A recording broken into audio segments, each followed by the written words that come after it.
Et si je te disais que toutes les calories ne se valent pas? Et si je te disais aussi que plutôt compter les calories, etc., c'était peut-être pas forcément la meilleure et la solution du siècle? Et si je te disais tout simplement qu'il faut que tu arrêtes de toujours regarder les calories en premier sur un paquet d'aliments? Alors oui, aujourd'hui, je vais t'apprendre tout ça, je vais te donner l'astuce concrète pour que tu puisses arrêter d'être obnubilé par ces calories, parce que malheureusement, c'est beaucoup trop le cas dans la nutrition. Mais t'inquiète pas, c'est pas de ta faute, bien sûr, je peux totalement comprendre. La plupart des créateurs de contenu mettent trop l'accent sur cet aspect calories, alors qu'il n'y a pas que ça, tout simplement, pour que tu puisses, par exemple, bien gérer ton poids et surtout être en bonne santé. Donc, je vais commencer. Alors, pourquoi est-ce que les calories, c'est pas que ça pour la gestion de poids? Alors, tout d'abord, il faut savoir qu'il existe deux types de calories. Et ça, il faut vraiment que tu le comprennes. Il y a deux types de calories et pas qu'une seule calorie. En gros, la phrase qu'il faut retenir, c'est « toutes les calories ne se valent pas ». Pourquoi? Parce qu'il existe des calories qu'on appelle vides et des calories qu'on appelle pleines. Et qu'est-ce que c'est? Qu'est-ce que c'est que chacune? Qu'est-ce que c'est qu'une calorie pleine et qu'est-ce que c'est qu'une calorie vide? Alors une calorie vide, comme le nom l'indique, c'est une calorie qui a quasiment pas de nutriments en fait, qui t'apporte rien à ton corps, à part des macronutriments, on appelle ça, donc protéines, lipides et glucides si tu ne savais pas. Mais en termes de nutriments plus spécifiques, style vitamines, minéraux, ça n'a pas grand chose et ça va pas t'apporter grand chose à ton organisme. Alors qu'à l'inverse, une calorie pleine, comme ça l'indique, ça va t'apporter justement de bons macronutriments, mais également un bon taux de micronutriments qu'on appelle donc les vitamines, les minéraux, etc. Et ça, il faut vraiment comprendre la différence. Parce que entre quelqu'un qui mange toute la journée des calories vides et entre quelqu'un qui mange toute la journée des calories pleines et qui mange exactement le même nombre de calories, je peux te dire que la personne qui mange des calories pleines, déjà, elle va réussir à mieux perdre du poids, si c'est ce qu'elle recherche, alors qu'elle mange le même nombre de calories, et elle va être en meilleure santé. Alors que la personne qui mange des calories vides, ça se trouve de ne pas réussir à perdre du poids, sachant que dans mon exemple, je prends en compte que la personne a le même métabolisme. Elle ne va pas réussir à perdre du poids et elle va même peut-être en prendre et en plus ça va dégrader sa santé. Alors pourquoi est-ce que toutes ces calories, alors qu'elles ont la même valeur, par exemple 100 calories pleines, 100 calories de calories pleines qu'on appelle et 100 calories de calories vides ne représentent pas la même valeur en vrai? Eh bien tout simplement parce que cet aspect nutriments, cet aspect minéraux, etc. qu'il faut absorber, que ton corps doit digérer, ça lui demande en partie de l'énergie. Et ça, c'est ce qu'on appelle le Thermic Effect of Food, donc le TEF. Alors, je ne vais pas en parler en précision dans cette vidéo, mais je voulais quand même te l'intituler pour montrer que c'est une des grosses différences qu'il y a entre ces deux types de calories. Et du coup, c'est ça en partie qui fait varier l'absorption des calories que tu manges. Parce qu'il faut savoir que ce Thermic Effect of Food, en fait, c'est ton corps, il utilise plus de calories, donc plus d'énergie déjà stockée dans ton corps pour pouvoir digérer justement ces calories à avaler. Donc, pour te faire un exemple, je vais te faire un exemple très concret. Entre acheter, par exemple, il y a quelqu'un... Non, je vais prendre un autre exemple.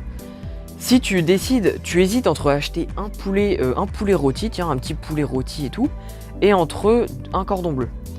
Eh bien, il faut savoir que le cordon bleu, déjà, c'est un aliment qui a été transformé. C'est un aliment qui a eu des processus chimiques où il a été un petit peu tripoté de partout, où il y a probablement des additifs pas très cool dedans, alors que le poulet rôti, il y a encore toute la peau, etc. Donc lui, il est plutôt bien, quoi. Eh bien, quand tu vas manger ces deux aliments, même si, imaginons, tu manges la même portion d'aliments, donc la même portion de calories de ces deux aliments, donc tu manges par exemple 200 calories de cordon bleu et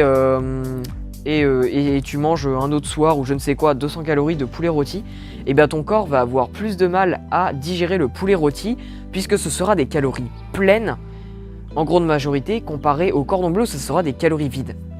Et en fait les calories vides, si tu veux, c'est un peu comme un jouet. C'est un peu comme un jouet quand t'es enfant. Il y a des jouets, c'est un peu comme les jouets pour les chiens. Par exemple, les jouets pour les petits chiens, souvent ils sont pas trop résistant parce que le chien il a pas une mâchoire de fou, tu vois. Donc du coup, si tu donnes le jouet d'un petit chien à un gros chien, il te le défonce en 2-2. Donc il est cassé en 2-2. Il a pas eu de difficulté. Alors que si tu donnes un jouet pour grand chien au grand chien, il aura de la difficulté à le casser et il mettra, je pense qu'il finira par le casser, mais il mettra plus de temps. Et c'est exactement pareil pour les calories. Si la calorie est pleine, il faut vraiment que tu te mettes une image dans ta tête comme si c'était une éponge. Une calorie pleine, en fait, ça ça a pas de trou, c'est pas une éponge, tu vois. Elle est pas épongée, c'est un bloc directement. Et du coup, pour la casser, vu qu'il n'y a pas de faille, bah t'arrives pas à la casser. Tu mets plus de temps et tu utilises plus d'énergie pour pouvoir enfin réussir à la casser. Alors qu'une calorie vide, c'est un peu comme une éponge justement. Vu qu'il y a des trous un peu partout, bah tu tapes un peu dans tous les trous, tu essayes de trouver la faille et tu la casses beaucoup plus rapidement. Et du coup, tu utilises moins d'énergie. Bah, c'est exactement pareil. Et c'est pour ça que les calories pleines valent beaucoup mieux que les calories vides. Aussi bien pour perdre du poids par exemple, parce que tu auras besoin de manger, tu pourras manger plus de calories entre guillemets en perdant autant de poids. Et surtout, tu seras en meilleure santé parce que ça t'apportera énormément de minéraux, etc. Donc ce qu'il faut que tu comprennes, et là je vais te donner l'astuce fatale, il faut vraiment que tu mettes ça en place.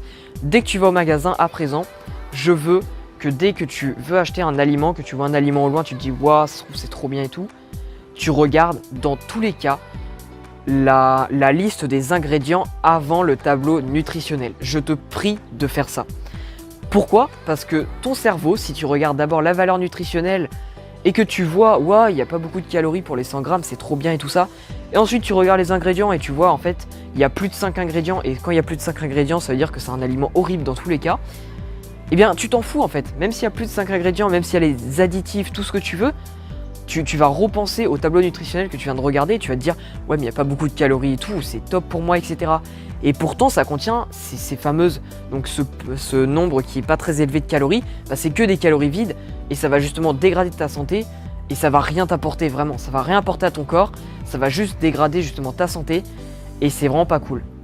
Donc moi, ce que je veux que tu mettes en place, c'est regarder les ingrédients avant le tableau nutritionnel. Tu regardes les ingrédients, hop, s'il y a plus de 5 ingrédients, tu laisses directement tomber, tu t'occupes même pas du tableau nutritionnel. S'il y a moins de 5 ingrédients, tu peux regarder le tableau nutritionnel, tu regardes voilà, les calories, etc. Et même si c'est un aliment qui a beaucoup de calories, calm down, ok? Ça veut pas dire qu'il est mauvais. Tu te réfères un petit peu aux ingrédients, encore une fois, tu regardes les ingrédients, tu te dis ouais, ça a l'air bon, etc. Je l'achète, mais c'est juste que j'en mangerai pas comme un dingue, quoi. Va falloir que je sois raisonnable.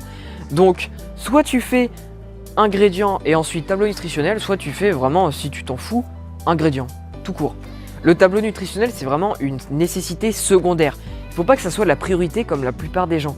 Et c'est vraiment ce que je veux te faire apprendre dans cette vidéo. Donc, si tu viens d'apprendre ça, mais que tu as un peu encore perdu en nutrition, tu n'as pas trop les bases, tu sais pas trop par où aller, tu sais pas trop quand est-ce que c'est un bon aliment, tu n'as pas trop les bases, tu sais pas si c'est bon pour toi, tu sais pas trop lire les tableaux nutritionnels, etc. Je t'invite vraiment à cliquer sur le lien dans la description qui va t'envoyer sur ma formation qui s'intitule Mieux manger pour mieux vivre, ou dans laquelle tout simplement je vais t'apprendre les bases de la nutrition pour que tu puisses mieux manger. Alors c'est une formation en format vidéo, je vais t'apprendre tranquillement et tu pourras regarder tranquillement chez toi devant ton PC les modules, donc un par journée je te conseille, donc une partie par journée pour que tu puisses bien assimiler l'information et pour que tu puisses bien apprendre à manger correctement au bout de quelques mois pour que tu deviennes plus du tout un disciple de la nutrition mais quelqu'un qui s'y connaît vraiment et pour que ton corps puisse beaucoup mieux fonctionner et du coup que tu puisses être en meilleure santé. Donc vraiment je t'invite à faire ça. Sinon pour tous les autres et pour toi-même aussi, même si tu achètes la formation, mets en place dans tous les cas cette astuce. Tu regardes les ingrédients dans tous les cas avant le tableau nutritionnel dès que tu t'apprêtes à acheter un aliment au supermarché. Je t'invite vraiment à le faire.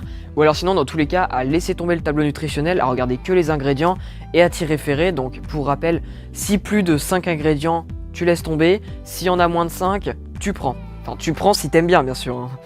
Mais voilà, c'est tout ce que je voulais te dire dans cette vidéo. J'espère que ça t'aura plu, j'espère que l'astuce te plaira et je t'invite vraiment à la mettre en place dès aujourd'hui. N'hésite pas à me mettre en commentaire si tu as un petit témoignage à propos des calories, si tu as eu une histoire avec les calories qui n'était pas forcément très positive, si tu étais obnubilé par ça il y a quelques temps, que tu as réussi à t'en défaire et que depuis tu ressens vraiment les bienfaits. N'hésite pas à partager ça dans les commentaires, ça permettra aux gens d'encore mieux comprendre à quel point c'est important un petit peu de se décrocher à ce terme des calories. Et également à partager cette vidéo peut-être à tes amis qui auraient besoin de comprendre la différence, de comprendre que les calories c'est pas tout, c'est pas toute la nutrition. La nutrition c'est pas le mot calorie, hein, loin de là. Et voilà, n'hésite pas à leur partager la vidéo et également à mettre un pouce bleu si ça t'a plu pour que tu puisses me transmettre ta satisfaction et le fait que cette vidéo t'ait apporté de la valeur. Sinon écoute, Si encore une fois tu es intéressé par la formation, clique sur le lien dans la description. Vraiment, ça va être vraiment un investissement. Tu vas vite rentabiliser le coût de la formation parce que tu vas plus acheter de la merde. Et du coup, tu vas voir que tu vas vite rentabiliser ça en même pas un mois, je pense. Et sinon, on se dit à la prochaine pour un prochain contenu.